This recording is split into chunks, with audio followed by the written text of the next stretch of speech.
ವಿದ್ಯಾರ್ಥಿ ಮಿತ್ರರೇ, ನಾವು ಇಂದಿನ ತರಗತಿಯಲ್ಲಿ ರಾಜ್ಯಶಾಸ್ತ್ರದ ಅಧ್ಯಯನದ ಮಹತ್ವ, importance of the study of political science ಕುರಿತು ನಾವು ಚರ್ಚಿಸೋಣ. ಈಗಾಗಲೇ ಕಳೆದ 2 ಕ್ಲಾಸ್ಗಳಲ್ಲಿ ರಾಜ್ಯಶಾಸ್ತ್ರದ ವಿಷಯವನ್ನು ಸಂಪೂರ್ಣವಾಗಿ ಅರ್ಥ ಮಾಡ್ಕೊಂಡಿದ್ದೇವೆ.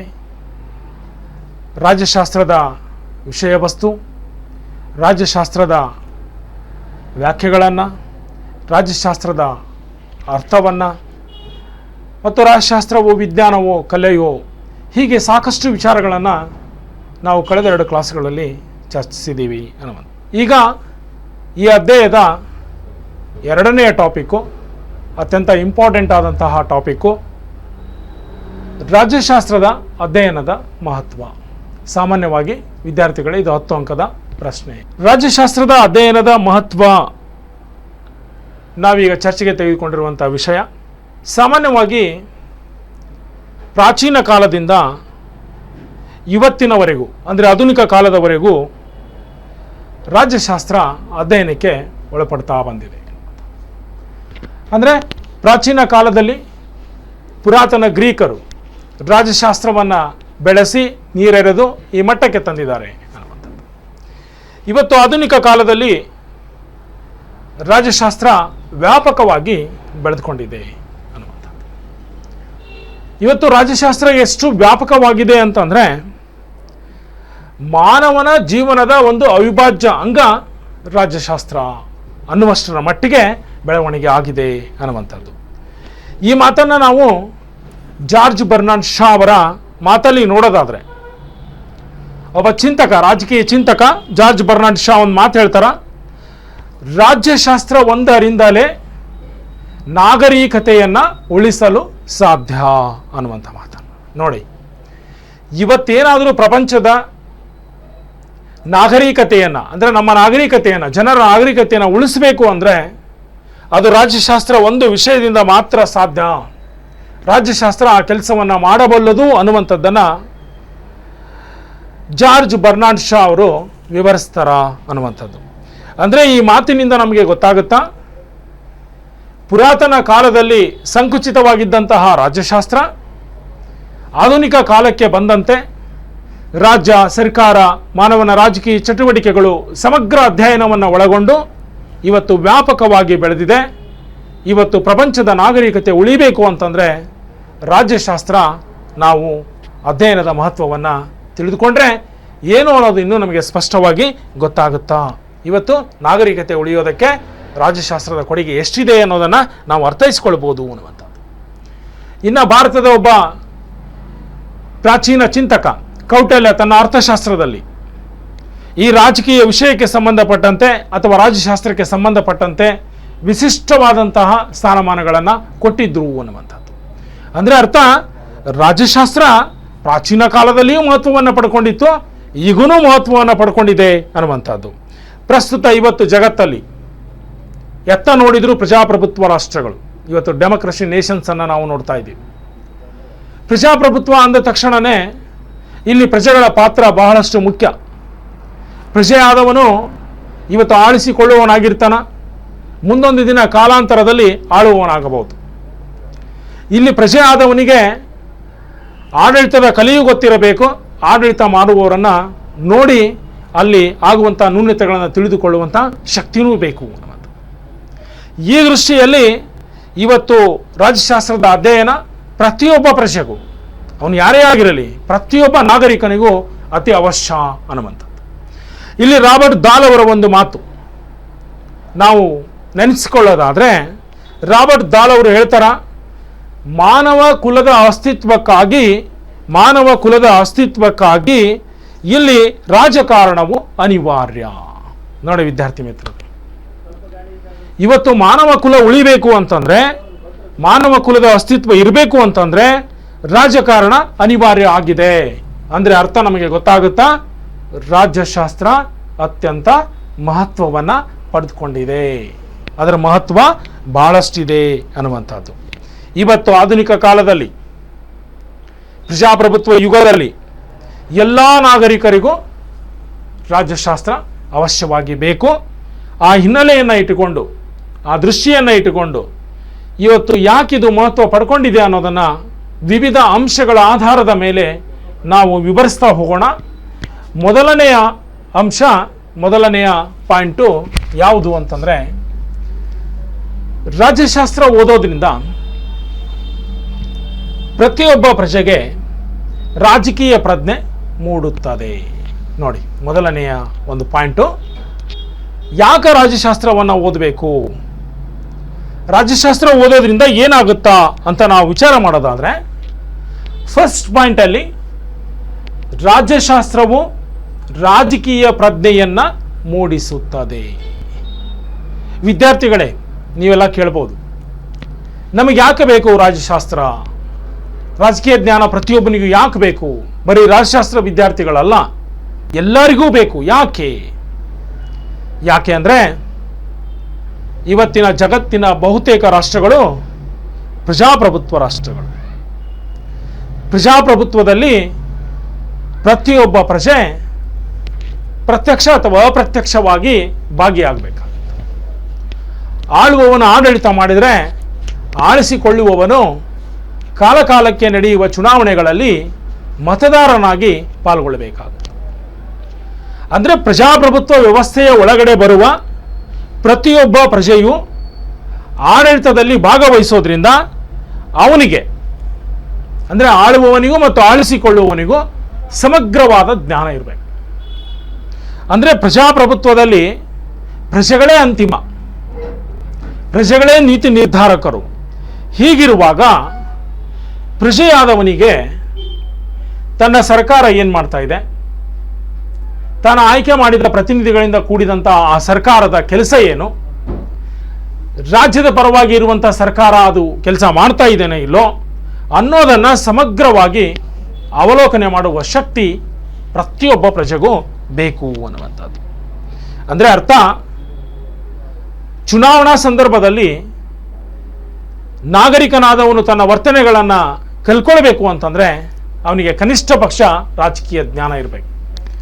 ಆ ಕನಿಷ್ಠ ಪಕ್ಷ ರಾಜಕೀಯ ಜ್ಞಾನವನ್ನು ಯಾವ ಶಾಸ್ತ್ರ ಒದಗಿಸುತ್ತದೆ ಅಂದರೆ ರಾಜ್ಯಶಾಸ್ತ್ರ ಒದಗಿಸುತ್ತದೆ. ಅಂದರೆ ಪ್ರಜೆಯಾದವನಿಗೆ ರಾಜ್ಯಶಾಸ್ತ್ರ ಓದುವುದರಿಂದ ರಾಜಕೀಯ ಜ್ಞಾನಗಳು ಬರ್ತವು. ಅಲ್ಲಿ ರಾಜ್ಯ, ಸರ್ಕಾರ ಇದ್ರ ಬಗ್ಗೆ ಸಮಗ್ರವಾಗಿ ಅವನು ತಿಳ್ಕೊಳ್ತಾನ. ಹೀಗೆ ತಿಳ್ಕೊಳ್ಳೋದ್ರಿಂದ ಅವನಿಗೆ ರಾಜಕೀಯ ಪ್ರಜ್ಞೆ ಮೂಡುತ್ತಾ. ಆಗ ಸರ್ಕಾರದ ಕಾರ್ಯಚಟುವಟಿಕೆಗಳು ಅವನಿಗೆ ಅರ್ಥ ಆಗುತ್ತಾ, ಚುನಾವಣೆಯಲ್ಲಿ ಸಕ್ರಿಯವಾಗಿ ಪಾತ್ರವನ್ನು ವಹಿಸ್ತಾನ. ಹೀಗೆ ರಾಜ್ಯಶಾಸ್ತ್ರದ ಅಧ್ಯಯನದ ಮಹತ್ವದಲ್ಲಿ ಮೊದಲನೆಯ ಅಂಶ ನಾವು ನೋಡಿದಾಗ ನಮಗೆ ರಾಜಕೀಯ ಪ್ರಜ್ಞೆ ಮೂಡೋದಕ್ಕೆ ರಾಜ್ಯಶಾಸ್ತ್ರದ ಅವಶ್ಯಕತೆ ಇದೆ ಅನ್ನುವಂಥದ್ದು. ಇನ್ನು ಎರಡನೆಯ ಪಾಯಿಂಟು, ರಾಜ್ಯಶಾಸ್ತ್ರ ಅಧ್ಯಯನ ಮಾಡೋದ್ರಿಂದ ನಮಗೇನು ಮಹತ್ವ ಇದೆ ಅನ್ನೋದನ್ನು ನೋಡೋದಾದರೆ, ರಾಜ್ಯ ಮತ್ತು ಸರ್ಕಾರದ ಬಗ್ಗೆ ತಿಳುವಳಿಕೆ. ನೋಡಿ, ರಾಜ್ಯ ಮತ್ತು ಸರ್ಕಾರದ ಬಗ್ಗೆ ತಿಳುವಳಿಕೆಯನ್ನು ಕೊಡುತ್ತದೆ ಅನ್ನುವಂಥದ್ದು. ವಿದ್ಯಾರ್ಥಿಗಳೇ, ನಾವು ಕಳೆದ ಕ್ಲಾಸಲ್ಲಿ ಸಾಕಷ್ಟು ಚರ್ಚೆ ಮಾಡಿದ್ದೀವಿ. ರಾಜ್ಯಶಾಸ್ತ್ರದ ಅಧ್ಯಯನದ ವಿಷಯ ವಸ್ತುನೇ ಯಾವುದು ಅಂತಂದರೆ ರಾಜ್ಯ ಮತ್ತು ಸರ್ಕಾರ. ಇಲ್ಲಿ ರಾಜ್ಯಶಾಸ್ತ್ರ ಪೂರ್ಣವಾಗಿ ನಮಗೆ ರಾಜ್ಯ ಮತ್ತು ಸರ್ಕಾರದ ಬಗ್ಗೆ ತಿಳಿಸಿಕೊಡುತ್ತೆ. ರಾಜ್ಯ ಹೇಗೆ ಹುಟ್ಟಿದೆ, ಹೇಗೆ ಬೆಳವಣಿಗೆ ಆಗಿದೆ, ಹೇಗೆ ವಿಕಾಸ ಆಗಿದೆ, ರಾಜ್ಯದ ಗುರಿಗಳೇನು, ರಾಜ್ಯದ ಉದ್ದೇಶಗಳೇನು, ಹೀಗೆ ಸಮಗ್ರವಾಗಿ ರಾಜ್ಯದ ಪರಿಚಯವನ್ನು ನಮಗೆ ಮಾಡುತ್ತಾ. ಅದ್ರ ಜೊತೆಗೆ ರಾಜ್ಯದ ಜವಾಬ್ದಾರಿ, ರಾಜ್ಯದ ಮೂಲಾಂಶಗಳು ಇವೆಲ್ಲವನ್ನು ನಮಗೆ ತಿಳಿಸಿಕೊಡುತ್ತೆ. ಒಬ್ಬ ಪ್ರಜೆಗೆ ರಾಜ್ಯದ ಸಂಪೂರ್ಣ ಚಿತ್ರಣ ರಾಜ್ಯಶಾಸ್ತ್ರದಲ್ಲಿ ವ್ಯಕ್ತ ಆಗುತ್ತಾ ಅನ್ನುವಂಥದ್ದು. ಇನ್ನು ಸರ್ಕಾರ, ನಿಮಗೀಗಾಗಲೇ ನಾನು ಸ್ಪಷ್ಟಪಡಿಸಿದ್ದೇನೆ ಕಳೆದ ಕ್ಲಾಸ್ಗಳಲ್ಲಿ. ರಾಜ್ಯದ ಪ್ರತಿನಿಧಿಯಾಗಿ ಸರ್ಕಾರ ಇದೆ. ಎಲ್ಲಿ ರಾಜ್ಯವಿದೆನೋ ಅಲ್ಲಿ ಸರ್ಕಾರವಿರುತ್ತದೆ. ಹೀಗಾಗಿ ಸರ್ಕಾರ, ಅದರ ರಚನೆ, ಅದರ 3 ಅಂಗಗಳು ಎಲ್ಲವನ್ನ ಸಮಗ್ರವಾಗಿ ರಾಜ್ಯಶಾಸ್ತ್ರ ನಮಗೆ ತಿಳಿಸಿಕೊಡುತ್ತದೆ. ಅಂದರೆ ನಾವು ರಾಜ್ಯಶಾಸ್ತ್ರ ಓದೋದ್ರಿಂದ ರಾಜ್ಯದ ಬಗ್ಗೆ ಮತ್ತು ಸರ್ಕಾರದ ಬಗ್ಗೆ ಸಮಸ್ತ ಚಿತ್ರಣವನ್ನು ಹೊಂದೋದಕ್ಕೆ ಸಾಧ್ಯ ಆಗುತ್ತಾ? ಯಾವಾಗ ನಾವು ರಾಜ್ಯ ಮತ್ತು ಸರ್ಕಾರದ ಬಗ್ಗೆ ತಿಳ್ಕೊಳ್ತೀವೋ ಆಗ ನಮಗೆ ಪೂರ್ಣ ಜ್ಞಾನ ದೊರೆಯುತ್ತಾ. ಇವತ್ತು ರಾಜ್ಯ ಮತ್ತು ಸರ್ಕಾರ ಇಲ್ಲದೇ ಯಾರೂ ಬದುಕೋದಕ್ಕೆ ಸಾಧ್ಯ ಇಲ್ಲ. ಈ ದೃಷ್ಟಿಯಲ್ಲಿ ರಾಜ್ಯಶಾಸ್ತ್ರದ ಅಧ್ಯಯನ ಮಾಡೋದ್ರಿಂದ ನಮಗೆ ರಾಜ್ಯ ಮತ್ತು ಸರ್ಕಾರದ ಬಗ್ಗೆ ತಿಳುವಳಿಕೆ ಸಿಗುತ್ತಾ ಅನ್ನುವಂಥದ್ದು ಎರಡನೆಯ ಪಾಯಿಂಟು ಅನ್ನುವಂಥದ್ದು. ಇನ್ನು ರಾಜ್ಯಶಾಸ್ತ್ರದ ಅಧ್ಯಯನದ ಮಹತ್ವದಲ್ಲಿ ಮೂರನೆಯ ಪಾಯಿಂಟನ್ನು ನಾವು ನೋಡಿದ್ರೆ, ಮೂರನೆಯ ಅಂಶ ಏನು ಹೇಳುತ್ತಾ ಅಂದರೆ ರಾಜಕೀಯ ಸಿದ್ಧಾಂತಗಳ ಬಗ್ಗೆ ಅರಿವು. ಮೂರನೇದು ರಾಜಕೀಯ ಸಿದ್ಧಾಂತಗಳ ಬಗ್ಗೆ ಅರಿವು. ವಿದ್ಯಾರ್ಥಿಗಳೇ, ನೀವು ಪ್ರಶ್ನೆ ಮಾಡ್ಬೋದು, ರಾಜಕೀಯ ಸಿದ್ಧಾಂತಗಳು ಯಾಕೆ ನಮಗೆ ಬೇಕು? ನೋಡಿ, ಇವತ್ತು ಉದಾಹರಣೆ, ರಾಜಕೀಯ ಸಿದ್ಧಾಂತಗಳು ಅಂದ್ಗಟ್ಲೆ ಪ್ರಜಾಪ್ರಭುತ್ವ, ನಿರಂಕುಶತ್ವ, ಸಮಾಜವಾದ, ವ್ಯಕ್ತಿವಾದ, ನಾಜಿವಾದ, ಪ್ಯಾಸಿವಾದ, ಮಾರ್ಕ್ಸ್ವಾದ, ಇವೆಲ್ಲ ರಾಜಕೀಯ ಸಿದ್ಧಾಂತಗಳ ಉದಾಹರಣೆ. ಈ ಸಿದ್ಧಾಂತಗಳನ್ನು ನಾವು ಅರ್ಥ ಮಾಡ್ಕೊಳ್ಳೋದ್ರಿಂದ ನಮಗೆ ಯಾವ ವ್ಯವಸ್ಥೆ ಬೇಕು, ನಮಗೆ ಯಾವ ಸಿದ್ಧಾಂತದಲ್ಲಿ ನಂಬಿಕೆ ಇದೆ, ಅದನ್ನು ನಾವು ಅಳವಡಿಸ್ಕೊಳ್ಳೋದಕ್ಕೆ ಸಾಧ್ಯ ಇದೆ. ಇವತ್ತು ಜಗತ್ತಿನ ಬಹುತೇಕ ರಾಷ್ಟ್ರಗಳು ಪ್ರಜಾಪ್ರಭುತ್ವ ಸಿದ್ಧಾಂತಕ್ಕೆ ಮಾರು ಹೋಗಿ ಇವತ್ತು ವಿಶ್ವದ ತುಂಬೆಲ್ಲ ಏನು ಕಾಣ್ತಾ ಇದ್ದೀವಿ ಅಂದರೆ ಪ್ರಜಾಪ್ರಭುತ್ವ ರಾಷ್ಟ್ರಗಳನ್ನು ನಾವು ಕಾಣ್ತಾ ಇದ್ದೀವಿ. ಅಂದರೆ ಅರ್ಥ, ಕಾಲಕ್ರಮೇಣ ಜಗತ್ತು ಬದಲಾಗ್ತಾ ಇದೆ, ಅನೇಕ ರಾಜಕೀಯ ಸಿದ್ಧಾಂತಗಳಿದ್ದಾವೆ. ಆ ಸಿದ್ಧಾಂತಗಳನ್ನು ಕುರಿತು ಆಳವಾಗಿ ಅಧ್ಯಯನ ಮಾಡ್ತಾರೆ. ಅವ್ರಿಗೆ ಯಾವ ಸಿದ್ಧಾಂತ ಇಷ್ಟ ಆಗುತ್ತೋ ಆ ಪ್ರಕಾರ ಇವತ್ತು ರಾಷ್ಟ್ರಗಳು ಸಾಗ್ತಾ ಇದ್ದಾವೆ ಅನ್ನುವಂಥದ್ದು. ಹೀಗೆ ನಮಗೆ ರಾಜಕೀಯ ಸಿದ್ಧಾಂತಗಳ ಅರಿವನ್ನು ಇಲ್ಲಿ ಮೂಡಿಸುತ್ತಾ ಅನ್ನುವಂಥದ್ದು. ನಿಮಗೆ ಗೊತ್ತಿರ್ಬೋದು, ರಷ್ಯಾದಲ್ಲಿ ಕ್ರಾಂತಿಯಾಗಿದೆ, ಅದಕ್ಕೆ ಕಾರ್ಲ್ ಮಾರ್ಕ್ಸನ ಬರಹಗಳು ಕಾರಣ. ಫ್ರೆಂಚ್ದಲ್ಲಿ ಕ್ರಾಂತಿಯಾಗಿದೆ, ಅದಕ್ಕೆ ರೋಸೋ ಮತ್ತು ವೋಲ್ಟ್ ಅವರ ಬರಹಗಳು ಕಾರಣ. ಅಂದರೆ ಅರ್ಥ, ರಾಜಕೀಯ ಸಿದ್ಧಾಂತಗಳು ಕ್ರಾಂತಿಗೆ ಕಾರಣ ಆಗ್ತವು, ಇರುವಂತಹ ರಾಜಕೀಯ ವ್ಯವಸ್ಥೆಯ ಬದಲಾವಣೆಗೆ ಕಾರಣ ಆಗ್ತವು. ಇಂತಹ ಸಿದ್ಧಾಂತಗಳನ್ನು ಸಮಗ್ರವಾಗಿ ವಿವರವಾಗಿ ತಿಳಿಸುವ ಸಿದ್ಧಾಂತ ಯಾವುದು ಅಂತಂದರೆ ರಾಜ್ಯಶಾಸ್ತ್ರ. ರಾಜ್ಯಶಾಸ್ತ್ರ ಇವುಗಳ ಬಗ್ಗೆ ಸಮಗ್ರವಾಗಿ ತಿಳಿಸಿಕೊಡುತ್ತಾ. ಹೀಗಾಗಿ ರಾಜಕೀಯ ಸಿದ್ಧಾಂತದ ಬಗ್ಗೆ ಇದು ಅರಿವು ಮೂಡಿಸುತ್ತಾ ಅನ್ನುವಂಥದ್ದು ಮತ್ತೊಂದು ಇಂಪಾರ್ಟೆಂಟ್. ಇನ್ನೊಂದು ಮಹತ್ವ, ತುಲನಾತ್ಮಕ ರಾಜಕೀಯದ ಬಗ್ಗೆ ಅರಿವು. ವಿದ್ಯಾರ್ಥಿಗಳೇ, ಇಲ್ಲಿ ತುಲನಾತ್ಮಕ ಅಂದರೆ ಹೋಲಿಕೆಯ, ಕಾಂಪೇರೇಟಿವ್ ಅಂತ ನಾವಿಲ್ಲಿ ಕರಿತೀವಿ ಅನ್ನುವಂಥ. ಇವತ್ತು ನಿಮಗೆ ಗೊತ್ತಿದೆ, ಜಗತ್ತಲ್ಲಿ ಅನೇಕ ರಾಷ್ಟ್ರಗಳಿದ್ದಾವೆ, ಬಹಳಷ್ಟು ರಾಷ್ಟ್ರಗಳಿದ್ದಾವೆ. ಒಂದೊಂದು ರಾಷ್ಟ್ರದಲ್ಲಿ ಒಂದು ಸಂಸ್ಕೃತಿ, ನಾಗರಿಕತೆ, ಜೀವನ ಶೈಲಿ, ಭಾಷೆ ಭಿನ್ನ ಭಿನ್ನವಾಗಿವೆ. ಒಟ್ಟಿನಲ್ಲಿ ಜಗತ್ತು ವೈವಿಧ್ಯಮಯವಾಗಿದೆ. ಅಂದರೆ ಪ್ರಪಂಚದಲ್ಲಿ ಅನೇಕ ರಾಷ್ಟ್ರಗಳಿದ್ದಾವೆ, ಭಿನ್ನ ಭಿನ್ನವಾದಂತಹ ವೈವಿಧ್ಯಮಯವಾದಂತಹ ಅಂಶಗಳನ್ನು ಒಳಗೊಂಡಿವೆ. ಅದು ಭಾಷೆ ಇರ್ಬೋದು, ನಾಗರಿಕತೆ ಇರ್ಬೋದು, ಸಂಸ್ಕೃತಿ ಇರ್ಬೋದು, ಜೀವನ ಶೈಲಿ ಇರ್ಬೋದು. ಈ ಎಲ್ಲ ವ್ಯವಸ್ಥೆಯಲ್ಲಿ ಇವತ್ತು ಜಗತ್ತು ನಮಗೆ ಕಂಡುಬರುತ್ತೆ. ಇಂತಹ ವೈವಿಧ್ಯಮಯವಾದ ಜಗತ್ತಲ್ಲಿ ಒಂದು ರಾಷ್ಟ್ರದ ಜನ ಇನ್ನೊಂದು ರಾಷ್ಟ್ರದ ಜನ ಅಲ್ಲಿರುವಂತಹ ಸಂಸ್ಕೃತಿ ಆಚಾರ ವಿಚಾರಗಳನ್ನು ಅಧ್ಯಯನ ಮಾಡೋದಕ್ಕೆ ಸಾಧ್ಯ. ಯಾವುದರ ಮೂಲಕ ಅಂತಂದರೆ ಆಯಾ ರಾಷ್ಟ್ರಗಳ ಸರ್ಕಾರ ಮತ್ತು ಆಯಾ ರಾಷ್ಟ್ರಗಳಲ್ಲಿರುವ ಸಂವಿಧಾನವನ್ನು ನಾವು ಅಧ್ಯಯನ ಮಾಡಿದರೆ ಆ ಜನರ ರಾಜಕೀಯ, ಆರ್ಥಿಕ, ಸಾಮಾಜಿಕ, ಜೀವನ ಶೈಲಿ, ಸಂಸ್ಕೃತಿ ಎಲ್ಲವೂ ನಮಗೆ ಗೊತ್ತಾಗುತ್ತೆ. ಯಾಕೆ ಅಂದರೆ ಒಂದು ರಾಷ್ಟ್ರದ ಸಂವಿಧಾನ ಆ ರಾಷ್ಟ್ರದ ಜನರ ಜೀವನ ವಿಧಾನವಾಗಿರುತ್ತದೆ. ನಾವು ತುಲನಾತ್ಮಕ ಹೋಲಿಕೆಯ ಸರ್ಕಾರಗಳಲ್ಲಿ ಅಥವಾ ತುಲನಾತ್ಮಕ ಹೋಲಿಕೆಯ ಸಂವಿಧಾನಗಳಲ್ಲಿ ಅಧ್ಯಯನ ಮಾಡಿಬಿಟ್ರೆ ಆ ರಾಷ್ಟ್ರದ ಸಮಗ್ರ ಚಿತ್ರಣ ನಮ್ಮ ಮುಂದೆ ಬರುತ್ತೆ. ಹೀಗೆ ಹೋಲಿಕೆಯ ಅಥವಾ ತುಲನಾತ್ಮಕ ರಾಜಕೀಯದ ಮುಖಾಂತರ ನಾವು ವಿಶ್ವದ ನಾನಾ ಭಾಗದ ಜನರ ಜೀವನವನ್ನು ತಿಳ್ಕೊಳ್ಳೋದಕ್ಕೆ ಸಾಧ್ಯ ಆಗುತ್ತಾ. ಈ ದೃಷ್ಟಿಯಿಂದ ರಾಜ್ಯಶಾಸ್ತ್ರ ಇಲ್ಲಿ ಅವಕಾಶ ಮಾಡಿಕೊಟ್ಟಿದೆ. ಹೋಲಿಕೆಯ ರಾಜಕೀಯದ ಅಧ್ಯಯನಕ್ಕೆ ಇಲ್ಲಿ ಅವಕಾಶ ಇದೆ. ಈ ದೃಷ್ಟಿಯಲ್ಲಿ ನಾವು ರಾಜ್ಯಶಾಸ್ತ್ರದ ಅಧ್ಯಯನ ಬಹಳ ಮುಖ್ಯ ಅಂತ ಹೇಳ್ಬೋದು ಅನ್ನುವಂಥದ್ದು. ಇನ್ನು ಐದನೆಯ ಅಂಶ ರಾಜಕೀಯ ನಾಯಕರಿಗೆ ತರಬೇತಿ. ನೋಡಿ, ರಾಜಕೀಯ ನಾಯಕರಿಗೆ ತರಬೇತಿ ಅಂದರೆ ರಾಜ್ಯಶಾಸ್ತ್ರವನ್ನು ಅಧ್ಯಯನ ಮಾಡೋದ್ರಿಂದ ರಾಜಕೀಯ ನಾಯಕರಿಗೆ ತರಬೇತಿ ಸಿಗುತ್ತಾ? ಯಾಕೆ ರಾಜಕೀಯ ನಾಯಕರಿಗೆ ತರಬೇತಿ ಬೇಕು ಅಂತ ನಾವು ಪ್ರಶ್ನೆ ಹಾಕೊಂಡ್ರೆ, ಇವತ್ತು ನಾವು ಪ್ರಜಾಪ್ರಭುತ್ವ ಯುಗದಲ್ಲಿ ಇದ್ದೀವಿ. ಎತ್ತ ನೋಡಿದರೂ ಜಗತ್ತಿನ ಬಹುತೇಕ ರಾಷ್ಟ್ರಗಳು ಪ್ರಜಾಸತ್ತಾತ್ಮಕ ರಾಷ್ಟ್ರಗಳು, ಪ್ರಜಾಪ್ರಭುತ್ವವನ್ನು ಅಳವಡಿಸಿಕೊಂಡಿವೆ ಬಹುತೇಕ ರಾಷ್ಟ್ರಗಳು. ಹೀಗಿರುವಾಗ ಪ್ರಜಾಪ್ರಭುತ್ವ ರಾಷ್ಟ್ರದಲ್ಲಿ ಪ್ರತಿಯೊಬ್ಬ ಪ್ರಜೆಗೂ ಏನಿರಬೇಕು ಅಂದರೆ ರಾಜಕೀಯ ಜ್ಞಾನ ಇರಬೇಕು. ಯಾಕೆ ಅಂದರೆ ಪ್ರಜಾಪ್ರಭುತ್ವದಲ್ಲಿ ಎರಡೇ ವರ್ಗ,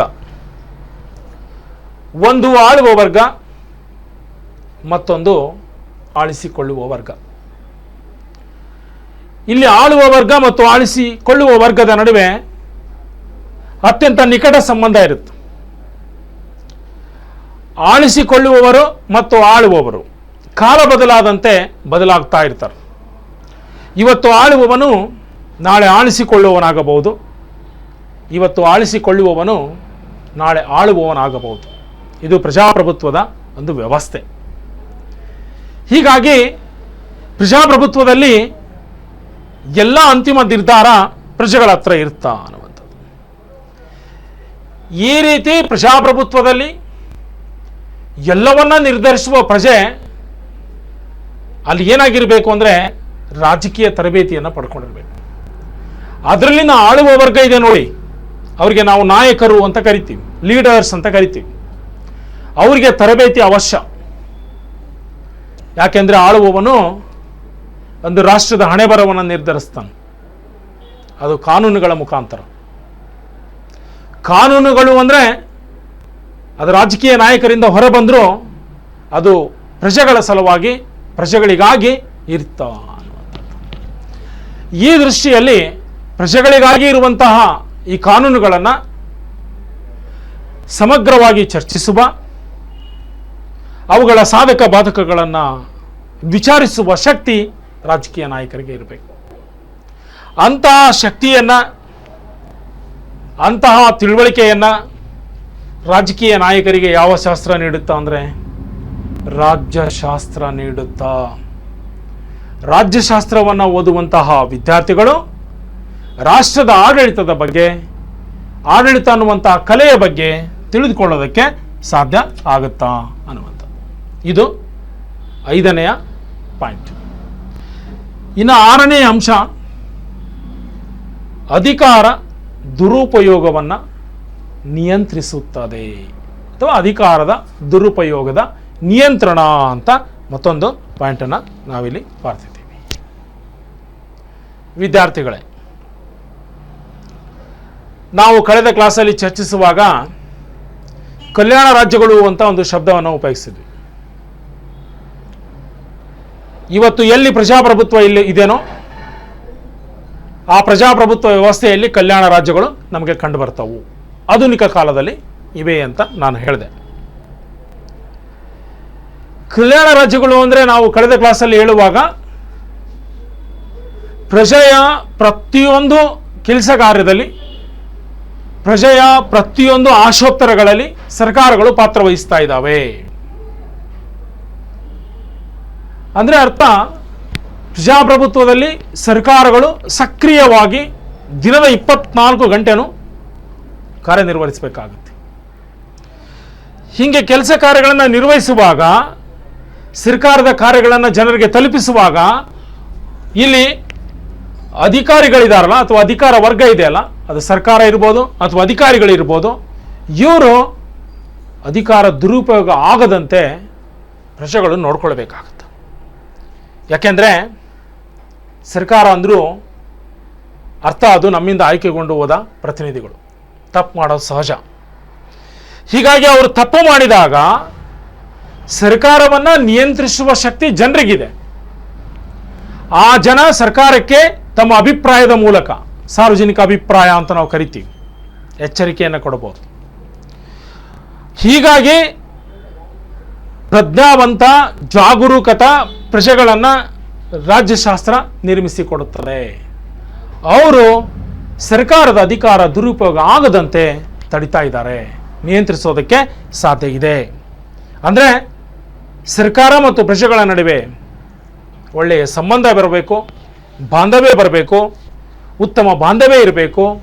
ಆ ಬಾಂಧವ್ಯವನ್ನು ನಮ್ಮ ರಾಜ್ಯಶಾಸ್ತ್ರ ಇಲ್ಲಿ ತಿಳಿಸಿಕೊಡುತ್ತಾ, ಹೀಗಾಗಿ ಪ್ರಜಾಪ್ರಭುತ್ವದಲ್ಲಿ ಸರ್ಕಾರಗಳು ತಪ್ಪು ಮಾಡೋದಕ್ಕೆ ಸಾಧ್ಯ ಇಲ್ಲ.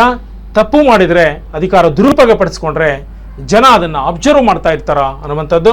ಹೀಗಾಗಿ ಅಧಿಕಾರ ದುರುಪಯೋಗ ನಿಯಂತ್ರಣಕ್ಕೆ ಬರ್ತಾ ಅನ್ನುವಂಥದ್ದು ಇಲ್ಲಿ ಮತ್ತೊಂದು ಅಂಶ. ಇನ್ನು 7ನೇದ್ದು, ರಾಜ್ಯಶಾಸ್ತ್ರದ ಅಧ್ಯಯನದಿಂದ ಸುಸಂಸ್ಕೃತ ಪ್ರಜೆಗಳು ಹೊರಬರಬಹುದು. ಅಂದರೆ ಸುಸಂಸ್ಕೃತ ಪ್ರಜೆಗಳನ್ನು ರಾಜ್ಯಶಾಸ್ತ್ರವು ಅಧ್ಯಯನ ಮಾಡೋದ್ರಿಂದ ರೂಪುಗೊಳ್ತಾರ ಅನ್ನುವಂಥದ್ದು ಮತ್ತೊಂದು ಅಂಶ. ಸುಸಂಸ್ಕೃತ ಪ್ರಜೆಗಳು ಅಂದರೆ ಏನು? ಇಲ್ಲಿ ಪ್ರಜೆಗಳಿಗೂ ಸುಸಂಸ್ಕೃತ ಪ್ರಜೆಗಳಿಗೂ ಏನು ವ್ಯತ್ಯಾಸ ಇದೆ ಅಂತ ನಾವು ನೋಡಿದರೆ, ನೋಡಿ, ಇವತ್ತು ಪ್ರಜಾಪ್ರಭುತ್ವದಲ್ಲಿ ನಾನು ಮೊದಲೇ ತಿಳಿಸಿದ ಹಾಗೆ ಎಲ್ಲವೂ ಪ್ರಜೆಗಳ ಮೇಲೆ ನಿರ್ಧರಿತವಾಗಿರುತ್ತೆ. ಪ್ರಜೆಯೇ ಕೇಂದ್ರ ಬಿಂದು ಅಂತ ಹೇಳಿದೆ. ಇಂತಹ ಪ್ರಜೆಯಾದವನು ಹೆಂಗಿರಬೇಕು ರಾಷ್ಟ್ರದಲ್ಲಿ ಅಂತಂದರೆ, ವಿವೇಚನೆ ಮಾಡುವವನಾಗಿರ್ಬೇಕು, ತಿಳುವಳಿಕೆ ಇರೋನಾಗಿರ್ಬೇಕು. ಪ್ರಜಾಪ್ರಭುತ್ವದಲ್ಲಿ ಪ್ರಜೆಯಾದವನು ತಿಳುವಳಿಕೆ ಇರಬೇಕು. ಯಾವುದು ಒಳ್ಳೆಯದು, ಯಾವುದು ಕೆಟ್ಟದ್ದು ಅನ್ನೋದ್ರ ಬಗ್ಗೆ ಅವನು ವಿಚಾರವನ್ನು ಮಾಡುವವನಾಗಿರ್ಬೇಕು. ವಿಚಾರ ಮಾಡುವುದರ ಜೊತೆ ಸಹನೆ ಇರಬೇಕು. ಅವನು ಸಹನಾಶೀಲನಾಗಿರ್ಬೇಕು. ಅದ್ರ ಜೊತೆಗೆ ತಾಳ್ಮೆ ಇರಬೇಕು, ತಾಳ್ಕೊಳ್ಬೇಕು. ಪ್ರಜಾಪ್ರಭುತ್ವದಲ್ಲಿ ಸಾಮಾನ್ಯವಾಗಿ ಒಂದು ಸರ್ಕಾರಕ್ಕೆ ಇಂತಿಷ್ಟು ಅವಧಿ ಅಂತ ಇರುತ್ತೆ. ಆ ಅವಧಿಯವರೆಗೆ ಸರ್ಕಾರಕ್ಕೆ ಅಧಿಕಾರ ಕೊಟ್ಟು ತಾಳ್ಮೆಯಿಂದ ಕಾಯಬೇಕು, ಏನು ಮಾಡ್ತಾ ಇದೆ, ಏನಿಲ್ಲ. ಅದ್ರ ಜೊತೆಗೆ ತ್ಯಾಗ. ಸಮಯ ಸಂದರ್ಭ ಬಂದರೆ ಸರ್ಕಾರ ಒಂದೇ ಅಲ್ಲ, ಸರ್ಕಾರದ ಜೊತೆ ರಾಷ್ಟ್ರ ರಕ್ಷಣೆಗೆ ಪ್ರಜೆಗಳು ಸಿದ್ಧರಾಗಿರಬೇಕು, ತ್ಯಾಗ ಮಾಡೋದಕ್ಕೂ ಸಿದ್ಧರಾಗಿರಬೇಕು. ಹೀಗೆ ಪ್ರಜೆಯಾದವನು ಸುಸಂಸ್ಕೃತನಾಗಿರಬೇಕು ಅಂತಂದರೆ ಅವನಿಗೆ ವಿವೇಚನೆ ಇರಬೇಕು, ಅವನಿಗೆ ತ್ಯಾಗದ ಮನೋಭಾವನೆ ಇರಬೇಕು, ಸಹನೆ ಇರಬೇಕು, ಆದರ್ಶಗಳು ಮೈಗೂಡಿಸ್ಕೊಂಡಿರಬೇಕು. ಇವೆಲ್ಲ ಪ್ರಜೆಗೆ ಎಲ್ಲಿಂದ ಬರೋದಕ್ಕೆ ಸಾಧ್ಯ ಅಂತ ನಾವು ವಿಚಾರ ಮಾಡೋದಾದರೆ ರಾಜ್ಯಶಾಸ್ತ್ರ ಇವುಗಳನ್ನು ತಿಳಿಸಿಕೊಡುತ್ತಾ. ರಾಜ್ಯಶಾಸ್ತ್ರ ಅಧ್ಯಯನ ಮಾಡಿದರೆ ಒಬ್ಬ ಪ್ರಜೆಯ ಕರ್ತವ್ಯ, ಒಬ್ಬ ಪ್ರಜೆಯಾದವನು ರಾಜ್ಯದಲ್ಲಿ ಹೇಗಿರಬೇಕು, ಸರ್ಕಾರದ ಜೊತೆಗೆ ಹೇಗೆ ಸಂಬಂಧವನ್ನು ಹೊಂದಬೇಕು, ಸಮಗ್ರವಾಗಿ ರಾಜ್ಯಶಾಸ್ತ್ರ ನಮಗೆ ತಿಳಿಸಿಕೊಡುತ್ತಾ. ಹಿಂಗೆ ತಿಳ್ಕೊಂಡಂತಹ ಪ್ರಜೆ ಉತ್ತಮವಾದ ರಾಷ್ಟ್ರ ಕಟ್ಟೋದಕ್ಕೆ ಸಾಧ್ಯ ಆಗುತ್ತಾ. ಯಾಕೆ ಅಂದರೆ ನಿಮಗೂ ಗೊತ್ತಿದೆ, ಪ್ರಜೆ ಅಂದರೆ ಅವನು ರಾಜ್ಯದ ಅತ್ಯಮೂಲ್ಯ ಆಸ್ತಿ. ಅವನು ರಾಜ್ಯದ ಅತ್ಯಮೂಲ್ಯ ಆಸ್ತಿ ಆಗಬೇಕು ಅಂದರೆ ಅವನಲ್ಲಿ ಎಲ್ಲ ಗುಣಗಳು ಇರಬೇಕು. ಉತ್ತಮ ಗುಣಗಳಿದ್ದರೆ ಉತ್ತಮ ರಾಷ್ಟ್ರವನ್ನು ಕಟ್ಟೋದಕ್ಕೆ ಸಾಧ್ಯ ಆಗುತ್ತಾ. ಹೀಗೆ ರಾಜ್ಯಶಾಸ್ತ್ರದ ಅಧ್ಯಯನದಿಂದ ಸುಸಂಸ್ಕೃತ ಪ್ರಜೆಗಳನ್ನು ನಾವು ರೂಪಿಸ್ಬೋದು ಅನ್ನುವಂಥದ್ದು. ಇನ್ನು ಮತ್ತೊಂದು ಪಾಯಿಂಟು, 8ನೆಯ ಪಾಯಿಂಟು, ಸಂವಿಧಾನದ ಬಗ್ಗೆ ಅರಿವು.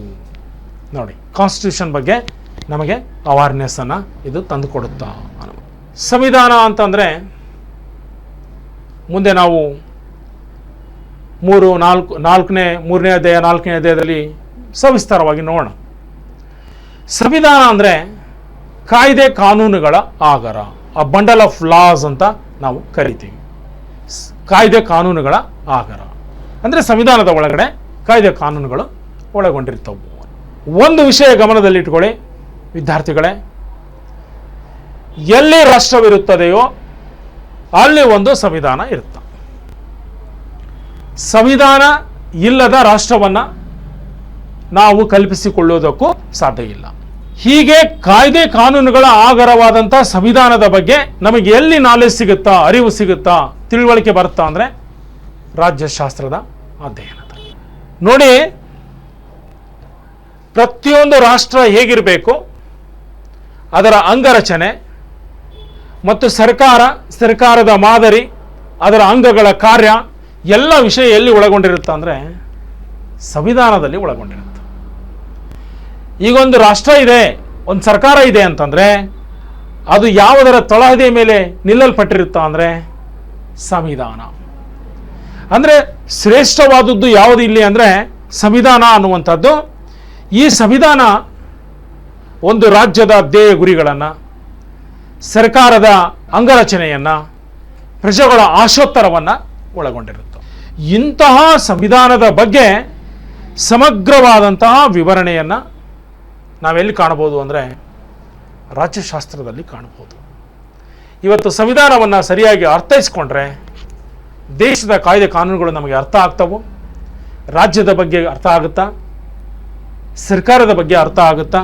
ಹೀಗೆ ರಾಜ್ಯಶಾಸ್ತ್ರ ಅಧ್ಯಯನ ಮಾಡುವುದರಿಂದ ಸಂವಿಧಾನದ ಬಗ್ಗೆ ನಮಗಿಲ್ಲಿ ಸಮಗ್ರ ಅರಿವು ಸಿಗುತ್ತಾ ಅನ್ನುವಂಥದ್ದು. ಮತ್ತೊಂದು ಅಂಶ ಹಕ್ಕು ಮತ್ತು ಕರ್ತವ್ಯಗಳ ಬಗ್ಗೆ. ಹಕ್ಕು ಮತ್ತು ಕರ್ತವ್ಯಗಳ ಬಗ್ಗೆ ಅರಿವು ಅಥವಾ ಜ್ಞಾನ ಅನ್ನುವಂಥದ್ದು ಮತ್ತೊಂದು ಪಾಯಿಂಟು. ವಿದ್ಯಾರ್ಥಿ ಮಿತ್ರರೇ, ಪ್ರತಿಯೊಂದು ರಾಷ್ಟ್ರದಲ್ಲಿಯೂ ಪ್ರಜೆಗಳಿಗೆ ಹಕ್ಕುಗಳನ್ನು ಕೊಡಮಾಡಲ್ಪಟ್ಟಿರ್ತಾರೆ ಅಥವಾ ಪಡ್ಕೊಂಡಿರ್ತಾರೆ ಪ್ರಜೆಗಳು. ಪ್ರತಿಯೊಂದು ರಾಷ್ಟ್ರ ಅಂದರೆ ಎಲ್ಲಿ ಪ್ರಜಾಪ್ರಭುತ್ವ ಇರುತ್ತದೆಯೋ ಅಲ್ಲಿ ಮಾತ್ರ ಹಕ್ಕುಗಳು ಪ್ರಜೆಗಳಿಗೆ ಕೊಡಮಾಡಲು. ಹೀಗಾಗಿ ಇವತ್ತು ಆಧುನಿಕ ಕಾಲದಲ್ಲಿ ಪ್ರಜಾಪ್ರಭುತ್ವ ರಾಷ್ಟ್ರಗಳಲ್ಲಿ ಪ್ರತಿಯೊಬ್ಬ ಪ್ರಜೆ ಏನು ಪಡ್ಕೊಂಡಿರ್ತಾನೆ ಅಂದರೆ ಹಕ್ಕು ಮತ್ತು ಕರ್ತವ್ಯಗಳನ್ನು ಪಡೆದುಕೊಂಡಿರ್ತಾನೆ. ಹಕ್ಕುಗಳಂದರೆ ಏನು ಅಂತ ನಾವು ವಿಚಾರ ಮಾಡಿದರೆ, ರಾಜ್ಯದ ಒಳಗಡೆ ವಾಸಿಸಲು ಮಾನವ ಪಡೆದುಕೊಂಡಿರುವ ಸೌಲಭ್ಯಗಳನ್ನು ನಾವೇನಂತ ಕರಿತೀವಿ ಅಂದರೆ ಹಕ್ಕುಗಳು, ರೈಟ್ಸ್ ಅಂತ ನಾವು ಕರಿತೀವಿ. ಈ ಸಮಾಜದ ಒಳಗಡೆ ಅಥವಾ ರಾಜ್ಯದ ಒಳಗಡೆ ಮಾನವ ಬದುಕುವಾಗ ಅಥವಾ ನಾವು ಬದುಕುವಾಗ ಏನು ಸೌಲಭ್ಯಗಳನ್ನು ಪಡ್ಕೊಂಡಿದ್ದೀವಲ್ಲ ರಾಜ್ಯದಿಂದ, ಆ ಸೌಲಭ್ಯಗಳನ್ನು ನಾವೇನಂತ ಕರಿತೀವಿ ಅಂದರೆ ಹಕ್ಕುಗಳು. ಅಂದರೆ ಮಾನವನು ರಾಜ್ಯದ ಒಳಗಡೆ ಪಡೆದುಕೊಂಡ ಸೌಲಭ್ಯಗಳನ್ನು ಹಕ್ಕುಗಳು ಅಂತ ನಾವು ಕರಿತೀವಿ. ಈ ಸೌಲಭ್ಯಗಳನ್ನು ಉಪಯೋಗಿಸಿಕೊಂಡಂತಹ ಮಾನವ ಬೆಳವಣಿಗೆ ಹೊಂದೋದಕ್ಕೆ ಸಾಧ್ಯ, ತನ್ನ ಪ್ರಗತಿಯನ್ನು ಕಂಡುಕೊಳ್ಳೋದಕ್ಕೆ ಸಾಧ್ಯ ಆಗುತ್ತಾ? ಒಬ್ಬ ವ್ಯಕ್ತಿ ವಿಕಾಸ ಆಗಬೇಕು ಅಂದರೆ, ಒಬ್ಬ ವ್ಯಕ್ತಿ ತನ್ನ ಶ್ರೇಯಸ್ಸನ್ನು ಕಂಡುಕೊಳ್ಬೇಕು ಅಂತಂದರೆ ಅವನಿಗೆ ಹಕ್ಕುಗಳ ಅವಶ್ಯಕತೆ ಇದೆ. ಹಕ್ಕುಗಳನ್ನು ಸಮಗ್ರವಾಗಿ ಯಾರು ಉಪಯೋಗಿಸ್ಕೊಳ್ತಾರೋ ಅವರು ಜೀವನದಲ್ಲಿ ಉತ್ತಮ ಹಂತಕ್ಕೆ ತಲುಪೋದಕ್ಕೆ ಸಾಧ್ಯ ಆಗುತ್ತಾ? ಹಾಗೆಯೇ ಹಕ್ಕುಗಳ ಜೊತೆ ಕರ್ತವ್ಯಗಳು ಅಂದರೆ ರಾಜ್ಯದಲ್ಲಿ ನಾವು ವಾಸಿಸುವಾಗ ಪಡೆದುಕೊಂಡ ಸೌಲಭ್ಯಗಳಿಗೆ ಪ್ರತಿಯಾಗಿ ವ್ಯಕ್ತಿ ಸಲ್ಲಿಸುವ ಸೇವೆಗೆ, ಅಂದರೆ ವ್ಯಕ್ತಿ ರಾಜ್ಯಕ್ಕೆ ಸಲ್ಲಿಸುವ ಸೇವೆಗೆ ನಾವೇನಂತ ಕರಿತೀವಿ ಅಂದರೆ ಕರ್ತವ್ಯಗಳು ಅಂತ ನಾವಿಲ್ಲಿ ಕರಿತೀವಿ. ನೋಡಿ, ಹಕ್ಕು ಮತ್ತು ಕರ್ತವ್ಯಗಳು. ಹಕ್ಕು ಪ್ರಜೆಗೆ ಸೌಲಭ್ಯಗಳಾದರೆ ಕರ್ತವ್ಯಗಳು ಪ್ರಜೆಗೆ ಸೇವೆಯಾಗಿದೆ ಅನ್ನುವಂಥದ್ದು. ಒಂದರ್ಥದಲ್ಲಿ ರಾಜ್ಯದಿಂದ ಪಡೆದುಕೊಂಡ ಸೇವೆಗೆ ಪ್ರತಿಯಾಗಿ ನಾವು ಮಾಡುವ ಕೆಲಸಕ್ಕೆ ಏನಂತ ಕರಿತೀವಿ ಅಂದರೆ ಕರ್ತವ್ಯ ಅಂತ ನಾವಿಲ್ಲಿ ಫೈಂಡ್ ಔಟ್ ಮಾಡ್ತೀವಿ ಅನ್ನುವಂಥದ್ದು. ಈ ಹಕ್ಕು ಮತ್ತು ಕರ್ತವ್ಯಗಳ ವಿಶೇಷತೆ ಏನು ಅಂದರೆ ಇವು ಒಂದು ಇನ್ನೊಂದರ ಮೇಲೆ ಅವಲಂಬಿತ ಆಗಿದ್ದಾವೆ. ವಿದ್ಯಾರ್ಥಿಗಳೇ, ಇದೇ ಕ್ಲಾಸ್ ರೂಮನ್ನು ನಾವು ತಗೊಂಡು ಒಂದು ಎಕ್ಸಾಂಪಲ್ ಕೊಡೋದಾದರೆ, ಶಿಕ್ಷಣ ಅನ್ನುವಂಥದ್ದು ವಿದ್ಯಾರ್ಥಿಗಳಿಗೆ ಅದು ಹಕ್ಕಾಗಿದ್ದರೆ ಇಲ್ಲಿ ಬೋಧಿಸ್ತಾ ಇರುವಂಥ ಉಪನ್ಯಾಸಕನಿಗೆ ಅದು ಏನಾಗಿದೆ ಅಂದರೆ ಕರ್ತವ್ಯವಾಗಿದೆ ಅನ್ನುವಂಥದ್ದು. ಅಂದರೆ ಒಂದು ಅರ್ಥದಲ್ಲಿ ನಾವು ಮಾತನಾಡೋದಾದರೆ ಒಬ್ಬರ ಹಕ್ಕು ಇನ್ನೊಬ್ಬರಿಗೆ ಏನಾಗಿರುತ್ತಾ ಅಂದರೆ ಕರ್ತವ್ಯವಾಗಿರುತ್ತೆ. ಒಬ್ಬರ ಕರ್ತವ್ಯ ಮತ್ತೊಬ್ಬರಿಗೆ ಏನಾಗಿರುತ್ತಾ ಅಂದರೆ ಹಕ್ಕಾಗಿರುತ್ತೆ.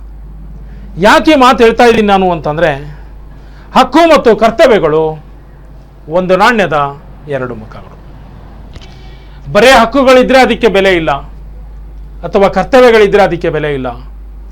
ಹಕ್ಕು ಮತ್ತು ಕರ್ತವ್ಯಗಳು ಕೂಡಿಕೊಂಡಾಗ ಅದು ಪ್ರತಿಯೊಬ್ಬ ಪ್ರಜೆಗೂ ಉಪಯುಕ್ತ ಆಗೋದಕ್ಕೆ ಸಾಧ್ಯ ಅನ್ನುವಂಥದ್ದು. ಹೀಗಾಗಿ ಇವತ್ತು ಪ್ರತಿಯೊಬ್ಬ ಪ್ರಜೆ ತನಗಿರುವ ಹಕ್ಕುಗಳನ್ನು ಉಪಯೋಗಿಸಿಕೊಂಡು ಆ ಹಕ್ಕುಗಳಿಗೆ ಬದಲಿಯಾಗಿ ಪ್ರತಿಯಾಗಿ ರಾಷ್ಟ್ರ ಸೇವೆಗೆ ಅವನು ಸಿದ್ಧನಾಗಿರಬೇಕು. ರಾಷ್ಟ್ರಕ್ಕೆ ಅವನು ಸೇವೆ ಸಲ್ಲಿಸೋದಕ್ಕೆ ಸಿದ್ಧನಾಗಿರಬೇಕು. ಅವಶ್ಯಕತೆ ಬಿದ್ದರೆ ಆ ಸೇವೆಗೆ ಏನಂತ ನಾವು ಕರಿತೀವಿ ಅಂದರೆ ಕರ್ತವ್ಯಗಳು ಅಂತ ನಾವು ಕರಿತೀವಿ. ಈ ಹಕ್ಕು ಮತ್ತು ಕರ್ತವ್ಯಗಳ ಬಗ್ಗೆ ಸಮಗ್ರ ಅರಿವನ್ನು ರಾಜ್ಯಶಾಸ್ತ್ರದ ಅಧ್ಯಯನದಲ್ಲಿ ನಮಗೆ ತಿಳಿಸಿಕೊಡುತ್ತಾ, ನಮಗೆ ಒದಗಿಸಿ ಕೊಡುತ್ತಾ ಅನ್ನುವಂಥದ್ದು. ಹಾಗೆಯೇ ಮತ್ತೊಂದು ಪಾಯಿಂಟು ನೆಕ್ಸ್ಟು, ಆಡಳಿತ ಸೇವಾ ವರ್ಗಕ್ಕೆ ಮಾರ್ಗಸೂಚಿ. 10ನೇ ಪಾಯಿಂಟು, ಆಡಳಿತ ಸೇವಾ ವರ್ಗಕ್ಕೆ ಮಾರ್ಗಸೂಚಿ. ವಿದ್ಯಾರ್ಥಿಗಳೇ, ರಾಜ್ಯಶಾಸ್ತ್ರವನ್ನು ಅಧ್ಯಯನ ಮಾಡೋದ್ರಿಂದ ಆಡಳಿತ ಸೇವಾ ವರ್ಗಕ್ಕೆ ಮಾರ್ಗಸೂಚನವನ್ನು ಇದು ಮಾಡುತ್ತದೆ ಅಂತ ಒಂದು ಪಾಯಿಂಟ್ ಬರುತ್ತೆ. ಈ ಆಡಳಿತ ಸೇವಾ ವರ್ಗವನ್ನು ನಾವು ಏನಂತ ಗುರುತಿಸ್ತೀವಪ್ಪ ಅಂದರೆ ಸರ್ಕಾರದ 4ನೇ ಅಂಗ ಅಂತ ನಾವು ಕರಿತೀವಿ. ಯಾಕೆ ಈ ಮಾತು ಹೇಳಿದೆ ನಾನು ಅಂದರೆ, ಸರ್ಕಾರಕ್ಕೆ 3 ಅಂಗಗಳು ನಿಮಗೆ ಗೊತ್ತೇ ಇದೆ. ಶಾಸಕಾಂಗ, ಕಾರ್ಯಾಂಗ, ನ್ಯಾಯಾಂಗ. ಇಲ್ಲಿ ಆಡಳಿತ ಸೇವಾ ವರ್ಗ ಎಷ್ಟು ಕೆಲಸ ನಿರ್ವಹಿಸ್ತಾ ಇದೆ, ಕಾರ್ಯನಿರ್ವಹಿಸ್ತಾ ಇದೆ ಅಂದರೆ, ಒಂದು ಹಂತದಲ್ಲಿ ಇದನ್ನು ಏನಂತ ಗುರುತಿಸ್ತಾ ಇದ್ದಾರೆ ಅಂದರೆ ಸರ್ಕಾರದ 4ನೇ ಅಂಗ. ನೋಡಿ, ಇದನ್ನ ಸರ್ಕಾರದ 4ನೇ ಅಂಗ. ಯಾರಿವರು?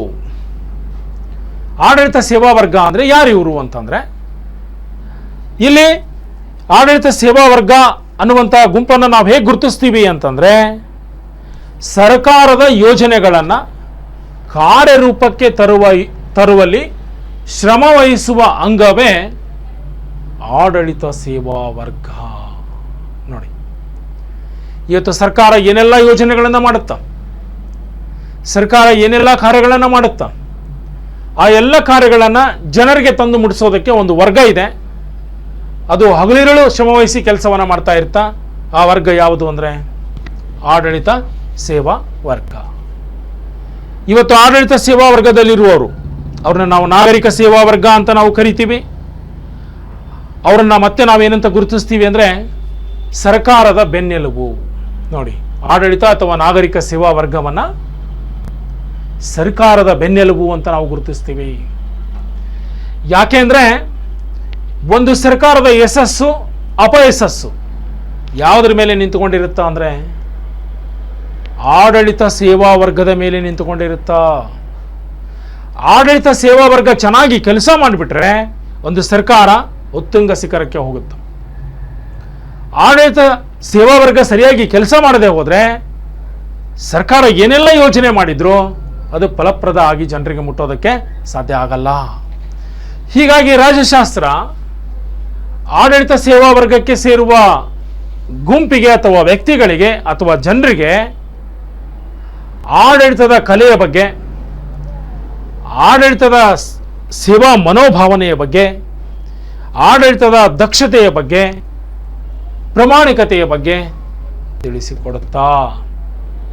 ಹೀಗೆ ತಿಳಿದುಕೊಂಡಂತಹ ವ್ಯಕ್ತಿ ಈ ಸೇವಾ ವರ್ಗಕ್ಕೆ ಬಂದರೆ ಅವನು ಉತ್ತಮ ಆಡಳಿತ ಕೊಡೋದಕ್ಕೆ ಸಾಧ್ಯ, ಜನಪರ ಕೆಲಸ ಮಾಡೋದಕ್ಕೆ ಸಾಧ್ಯ. ಹೀಗಾಗಿ ರಾಜ್ಯಶಾಸ್ತ್ರ ಆಡಳಿತ ಸೇವಾ ವರ್ಗಕ್ಕೆ ಮಾರ್ಗಸೂಚಿಯನ್ನು ಮಾಡಿ ಉತ್ತಮ ಆಡಳಿತಗಾರರನ್ನು ಕೊಡುತ್ತಾ ಅನ್ನುವಂಥದ್ದು ಮತ್ತೊಂದು ಅಂಶ ಅನ್ನುವಂಥದ್ದು. ಇನ್ನು 11ನೆಯ ಪಾಯಿಂಟು, ರಾಜ್ಯಶಾಸ್ತ್ರ ಅಧ್ಯಯನ ಮಾಡೋದ್ರಿಂದ ಅಂತಾರಾಷ್ಟ್ರೀಯ ಸಂಬಂಧಗಳ ಬಗ್ಗೆ ಅರಿವು ಮೂಡುತ್ತದೆ. ಇವತ್ತು ಅಂತಾರಾಷ್ಟ್ರೀಯ ಸಂಬಂಧಗಳು ಅಂದರೆ ಒಂದು ರಾಷ್ಟ್ರ ಇನ್ನೊಂದು ರಾಷ್ಟ್ರದ ಜೊತೆಗಿನ ಸಂಬಂಧ ಅನ್ನುವಂಥದ್ದು. ಅಂದರೆ ರಾಷ್ಟ್ರಗಳ ಮಧ್ಯೆ ಸಂಬಂಧಕ್ಕೆ ನಾವು ಅಂತಾರಾಷ್ಟ್ರೀಯ ಸಂಬಂಧ ಅಂತ ನಾವು ಕರಿತೀವಿ. ಇವತ್ತು ವಿಶ್ವದಲ್ಲಿ ವಿಶ್ವ ರಾಜಕೀಯ ಇದೆ. ಇಡೀ ವಿಶ್ವ ರಾಜಕೀಯದಲ್ಲಿ ಅಂತಾರಾಷ್ಟ್ರೀಯ ಕಾನೂನುಗಳಿದ್ದಾವೆ, ಅಂತಾರಾಷ್ಟ್ರೀಯ ಸಂಘಟನೆಗಳಿದ್ದಾವೆ ಮತ್ತು ಇಡೀ ವಿಶ್ವ ಶಾಂತಿಗಾಗಿ ವಿಶ್ವ ಸಂಸ್ಥೆ ಇದೆ.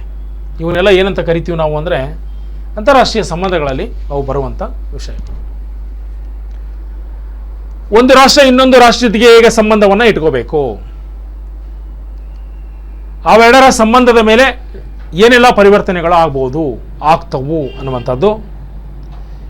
ಇನ್ನು ರಾಷ್ಟ್ರಗಳ ಮಧ್ಯೆ ಏನಾದರೂ ಸಮಸ್ಯೆಗಳಾದರೆ ಅಂತಾರಾಷ್ಟ್ರೀಯ ಕಾನೂನುಗಳಿದ್ದಾವೆ, ಅಂತಾರಾಷ್ಟ್ರೀಯ ಸಂಘಟನೆಗಳಿದ್ದಾವೆ. ಎಲ್ಲದಕ್ಕಿಂತ ಮುಖ್ಯವಾಗಿ ವಿಶ್ವಸಂಸ್ಥೆ ಇದೆ. ಇವತ್ತು ವಿಶ್ವಸಂಸ್ಥೆ ಹಗಲಿರುಳು ಅಂತಾರಾಷ್ಟ್ರೀಯ ಸಂಬಂಧಗಳ ಬಗ್ಗೆ ಗಟ್ಟಿಗೊಳಿಸೋದ್ರ ಬಗ್ಗೆ ಪ್ರಯತ್ನ ಮಾಡ್ತಾ ಇದೆ ಅಂತ. ರಾಷ್ಟ್ರಗಳ ಮಧ್ಯೆ ಬಿರುಕಾದರೆ ಏನಾಗುತ್ತಾ, ರಾಷ್ಟ್ರಗಳ ಮಧ್ಯೆ ಏನಾದರೂ ತೊಂದರೆಗಳಾದರೆ ಏನಾಗುತ್ತಾ ಅಂದರೆ ನಾವು ಅದಕ್ಕೆ ಈಗಾಗಲೇ ಕಂಡಂಥ 2 ಮಹಾಯುದ್ಧಗಳನ್ನು ಉದಾಹರಣೆ ಕೊಡ್ಬೋದು. ಜಗತ್ತು ಭಯಾನಕವಾದಂತಹ 2 ಯುದ್ಧಗಳನ್ನು ಕಂಡಿದೆ. ಮೊದಲನೆಯ ಯುದ್ಧ 1914ರಿಂದ 1918ವರೆಗೆ ನಡೆದಿದೆ. ಎರಡನೆಯ ಯುದ್ಧ 1939ರಿಂದ 1945ವರೆಗೆ ನಡೆದಿದೆ. ಜಗತ್ತು ಜಾಗತಿಕವಾಗಿ 2 ಮಹಾನ್ ಯುದ್ಧಗಳನ್ನು ಕಂಡಿದೆ. ಈ 2 ಯುದ್ಧಗಳು ಮುಗಿದ ಮೇಲೆ ಅಂತಾರಾಷ್ಟ್ರೀಯ ಚಿತ್ರಣನೇ ಬದಲಾಗಿ ಹೋಗಿದೆ. ವಿಶ್ವಸಂಸ್ಥೆ ವಿಶ್ವಶಾಂತಿಗಾಗಿ ಪ್ರಯತ್ನ ಮಾಡ್ತಾ ಇದೆ. ಯಾಕೆಂದರೆ ಒಂದು ವೇಳೆ 3ನೇ ಯುದ್ಧ ಏನಾದರೂ ನಡೆದರೆ ಪ್ರಪಂಚದಲ್ಲಿ ಮಾನವ ಉಳಿಯೋದಕ್ಕೆ ಸಾಧ್ಯ ಇಲ್ಲ. ಯಾಕೆ ಈ ಮಾತು ಹೇಳ್ತಾ ಇದ್ದೀನಿ ಅಂತಂದರೆ ವಿದ್ಯಾರ್ಥಿಗಳೇ, 2ನೇ ಮಹಾಯುದ್ಧದಲ್ಲಿ ಅಣುಬಾಂಬ್ ಸ್ಫೋಟ ಆದಾಗ ಬರೀ ಅಮೆರಿಕದ ಬಳಿ ಮಾತ್ರ ಇತ್ತು. ಇವತ್ತು ಜಗತ್ತಿನ ಬಹುತೇಕ ರಾಷ್ಟ್ರಗಳು ಅಣುಬಾಂಬ್ಗಳನ್ನು ಹೊಂದಿವೆ, ಅದಕ್ಕಿಂತ ಉತ್ತಮವಾದಂತಹ ವೆಪನ್ಸ್ಗಳನ್ನು ಹೊಂದಿವೆ. 3ನೇ ಯುದ್ಧ ನಡೆದರೆ ಏನಾಗ್ಬೋದು ಅಂದರೆ ಮಾನವ ತನ್ನನ್ನು ಕುರಿತು ತಾನೇ ಅಧ್ಯಯನ ಮಾಡೋದಕ್ಕೆ ಇರಲ್ಲ, ಅಂದರೆ ಏನು ಉಳಿಯೋದಕ್ಕೆ ಸಾಧ್ಯ ಇಲ್ಲ. ಈ ಭೂಮಿನೇ ನಶ್ವರ ಆಗಿ ಹೋಗುತ್ತಾ. ಇದೆಲ್ಲವನ್ನ ದೃಷ್ಟಿಕೋನದಲ್ಲಿ ಇಟ್ಟುಕೊಂಡು ಅಂತಾರಾಷ್ಟ್ರೀಯ ಸಂಬಂಧಗಳು ಗಟ್ಟಿಯಾಗಿ ರಾಷ್ಟ್ರಗಳ ಮಧ್ಯೆ ಸೌಹಾರ್ದತೆ ಬಂದು ರಾಷ್ಟ್ರಗಳು ಉತ್ತಮ ರೀತಿಯಲ್ಲಿ ಬದುಕಿ ಜಾಗತಿಕವಾಗಿ ರಾಷ್ಟ್ರಗಳು ಪ್ರಗತಿ ಹೊಂದೋದಕ್ಕೆ ರಾಜ್ಯಶಾಸ್ತ್ರ ಮಾರ್ಗದರ್ಶನ ಮಾಡುತ್ತಾ, ಹಿಂದಿನ ಘಟನೆಗಳನ್ನು ತಿಳಿಸಿಕೊಡುತ್ತಾ, ಮುಂದಿನ ಭವಿಷ್ಯವನ್ನು ರೂಪಿಸೋದಕ್ಕೆ ಅದು ಪರಿಚಯಿಸುತ್ತಾ. ಹೀಗಾಗಿ ಅಂತಾರಾಷ್ಟ್ರೀಯ ಸಂಬಂಧಗಳ ಬಗ್ಗೆ ರಾಜ್ಯಶಾಸ್ತ್ರ ತಿಳಿಸಿಕೊಡುತ್ತಾ. ಇನ್ನು ಕೊನೆಯದಾಗಿ ಉತ್ತಮ ಸಮಾಜ ನಿರ್ಮಾಣಕ್ಕೆ ಸಹಕಾರ. ವಿದ್ಯಾರ್ಥಿಗಳೇ, ಇವತ್ತು ಜಗತ್ತಿನಲ್ಲಿ ಪ್ರತಿಯೊಬ್ಬ ಪ್ರಜೆ ಅಥವಾ ಏನು ನಾವು ನಾಗರಿಕ ಅಂತ ನಾವು ಕರಿತೀವಲ್ಲ, ಇವನು ಪ್ರಬುದ್ಧನಿರಬೇಕು.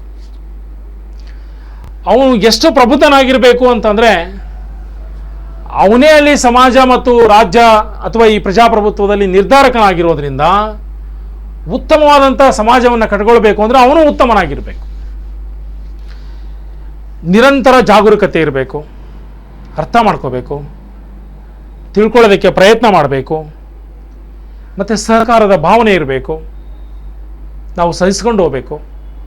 ಯಾಕೆಂದರೆ ಒಂದು ರಾಷ್ಟ್ರ ಅಂದರೆ ಎಲ್ಲ ಒಂದೇ ಥರ ಇರಲ್ಲ, ವೈವಿಧ್ಯತೆ ಇರುತ್ತೆ. ಜನಾಂಗ, ಭಾಷೆ, ಧರ್ಮ, ಜಾತಿ, ಪಂಗಡ, ಬುಡಕಟ್ಟು ಇದೆಲ್ಲವನ್ನು ಕೂಡ್ಕೊಂಡು ಹೋಗಬೇಕು ಅಂದರೆ ನಮ್ಮಲ್ಲಿ ಸಹಕಾರದ ಅವಶ್ಯಕತೆ ಇದೆ, ಸಮನ್ವಯತೆ ಬೇಕು. ಎಲ್ಲರೊಂದಿಗೂ ಸಹಕಾರದಿಂದ ಸಮನ್ವಯದಿಂದ ಕೂಡಿ ಬದುಕುವಂತಹ ಒಂದು ವಿಚಾರಗಳು ನಮಗೆ ಬೇಕು. ಎಲ್ಲದಕ್ಕಿಂತ ಮುಖ್ಯವಾಗಿ ತಾಳ್ಮೆ ಬೇಕು, ಸಹನಶೀಲತೆ ಬೇಕು. ತಾಳ್ಕೋಬೇಕು. ಪ್ರಜಾಪ್ರಭುತ್ವದಲ್ಲಿ ಸರ್ಕಾರ, ರಾಜ್ಯ, ಅದರ ಕಾರ್ಯಗಳ ಬಗ್ಗೆ ನಾವು ತಾಳ್ಮೆಯಿಂದ ಕಾಯಬೇಕು. ಅದ್ರ ಜೊತೆಗೆ ಇವತ್ತು ನಾವು ಉತ್ತಮ ಸಮಾಜ ನಿರ್ಮಾಣ ಮಾಡಬೇಕು ಅಂದರೆ ಪ್ರತಿಯೊಬ್ಬರು ಕೈ ಜೋಡಿಸ್ಬೇಕು. ಇದು ನನ್ನ ಕೆಲಸ ಅಲ್ಲ ಅಂತ ಹೇಳಬಾರ್ದು. ಪ್ರತಿಯೊಬ್ಬ ಪ್ರಜೆ ಸಮಾಜದ ಒಂದು ಭಾಗವಾದ ನಾನು ಸಮಾಜವನ್ನು ಉತ್ತಮಪಡಿಸಬೇಕು. ಇವನಿಗೆ ಇಷ್ಟೆಲ್ಲ ತಿಳುವಳಿಕೆ ಬರಬೇಕು ಅಂದರೆ ಅವನು ಯಾವ ಶಾಸ್ತ್ರವನ್ನು ಓದಬೇಕು ಅಂದರೆ ರಾಜ್ಯಶಾಸ್ತ್ರ. ಯಾಕೆಂದರೆ ರಾಜ್ಯಶಾಸ್ತ್ರದಲ್ಲಿ ಸಮಾಜ, ಸರ್ಕಾರ, ರಾಜ್ಯ, ಇಲ್ಲಿ ವ್ಯಕ್ತಿಯ ಪಾತ್ರದ ಬಗ್ಗೆ ಸಮಗ್ರವಾಗಿ ತಿಳಿಸಿಕೊಡುತ್ತಾ ಅನ್ನುವಂಥದ್ದು.